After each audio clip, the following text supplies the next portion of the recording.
Isinalaysay sa akin ng isang kaibigan ang kwentong ito tungkol sa isang kaluluwang hindi matahimik na umano'y gumagala sa gusaling pinagtatrabahuan niya. Ang kaibigan ko ay nagtatrabaho sa Daily Tribune. Nasa ika-10 at huling palapag ng isang gusali sa kahabaan ng Tikalaw ang kanilang opisina.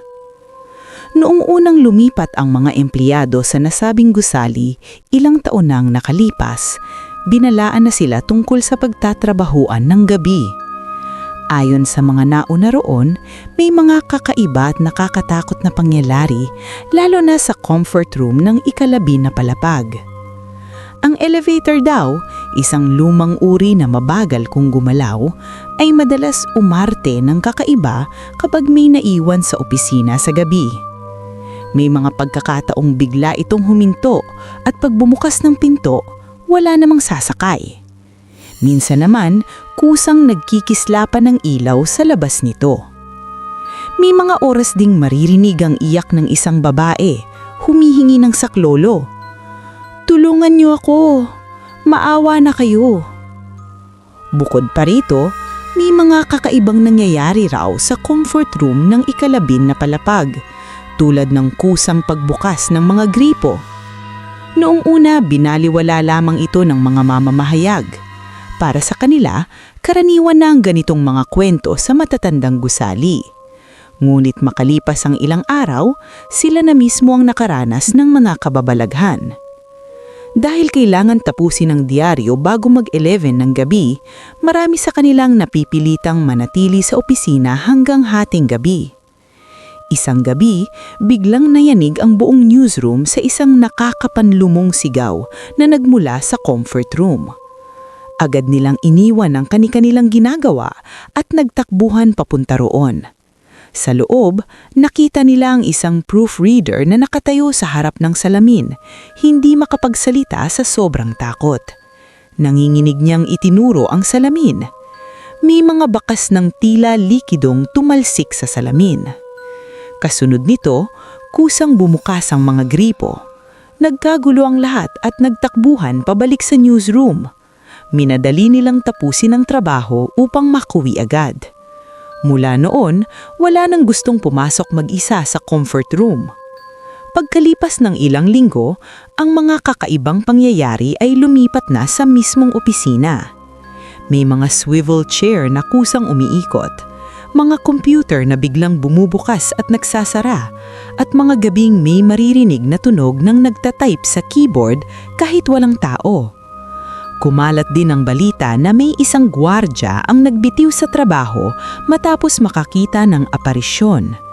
Ayon sa kanya, isang babaeng may baloktot na mukha ang kanyang nakita habang nag-iikot. Dahil sa matagal na takot, may ilang empleyado ang kumontak ng mga spirit questor upang alamin ang pinagmulan ng mga pangyayari.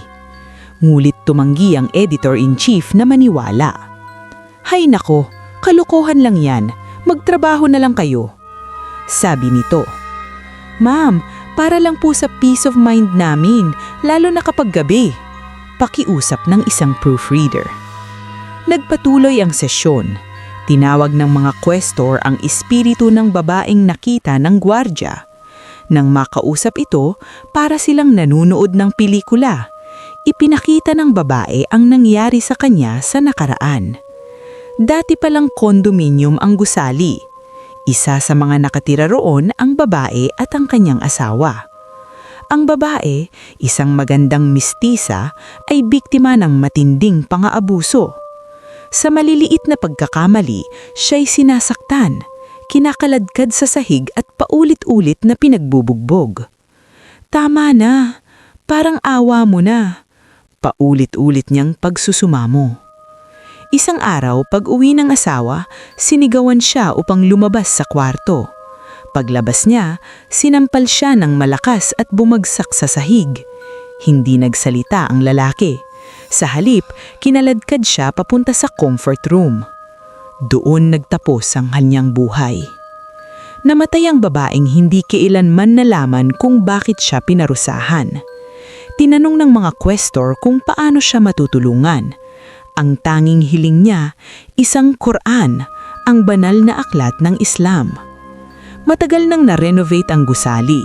Hindi nila alam kung saan makakahanap ng Quran o kanino hihingi ng tulong. Dahil dito, patuloy pa ring gumagala ang kanyang kaluluwa, humihingi ng saklolo sa mga empleyadong hindi niya kilala.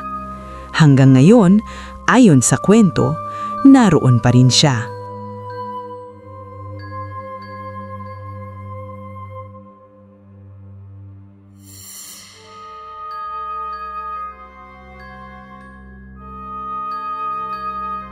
Kung may pakiramdam kang may nanonood sa'yo habang pinapakinggan mo ito, baka hindi lang imahinasyon ang dahilan. Mag-comment sa ibaba mga habitwin at ibahagi ang inyong kwento. Baka kayo na ang susunod na ma-feature sa aking YouTube channel. Huwag kalimutang mag-like, mag-subscribe at i-hit ang notification bell para sa mas marami pang nakakakilabot na kwento na hango sa totoong pangyayari. Maraming salamat.